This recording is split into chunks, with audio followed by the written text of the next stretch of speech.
La Total Productive Maintenance, ou TPM, est originaire du Japon. C'est une démarche continue d'amélioration des performances en milieu industriel. La TPM s'appuie sur l'analyse des événements à l'origine des dysfonctionnements du système de production pour déterminer les principales sources de perte de performance et apporter les correctifs nécessaires. Cela consiste à détecter et suivre les arrêts machines, analyser les causes des arrêts, mettre à disposition des indicateurs de performance et déduire des pistes d'amélioration et correctifs.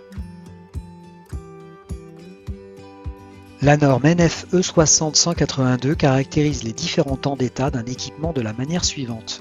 Le temps d'ouverture TO est le temps durant lequel l'accès à l'équipement est possible, c'est-à-dire lorsque l'installation n'est pas fermée. Le temps requis TR est le temps d'ouverture auquel on soustrait les arrêts planifiés tels que les opérations de maintenance, les pauses ou encore les essais prévus sur l'équipement. Le temps de fonctionnement brut TFB est le temps requis auquel on soustrait les arrêts propres tels que les pannes et divers problèmes non planifiés sur l'outil de production. Le temps de fonctionnement net TFN est le temps de fonctionnement brut auquel on soustrait les pertes de performance dues à des baisses de cadence, des problèmes opérateurs, des micro-arrêts et autres défauts machines. Enfin, le temps utile TU est le temps de fonctionnement net auquel on soustrait le temps passé à produire de la non-qualité.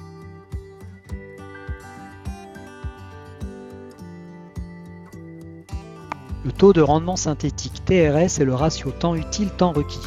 Il détermine le ratio de temps réellement utilisé pour produire de la qualité hors arrêt planifié.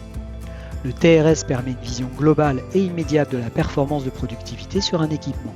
En revanche, il ne permet pas de définir la proportion de perte de productivité due à la non-qualité, aux pannes ou aux pertes de cadence.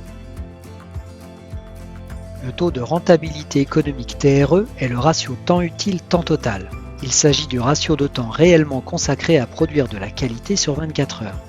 Il offre une visibilité sur la rentabilité de l'équipement ou de l'installation par rapport à son temps d'utilisation sur une période précise. Il peut aider à la stratégie d'investissement de l'entreprise. Par exemple, il peut révéler la nécessité d'investir dans de nouvelles machines plus performantes afin d'augmenter le temps utile, moins de pannes et de micro-arrêts. Le taux de rendement général TRG est le ratio temps utile-temps d'ouverture. Il s'agit donc du ratio de temps réellement utilisé pour produire de la qualité sur la période d'ouverture de l'atelier. Cela permet d'évaluer la charge effective d'un moyen de production en intégrant les arrêts planifiés comme les pauses et les entretiens de maintenance. Le TRG est utile par exemple dans l'organisation des équipes de production. Atis Concept vous propose une plateforme pour mettre en œuvre votre démarche de TPM et suivre les taux de rendement. Découvrez-la sur www.atis-concept.com.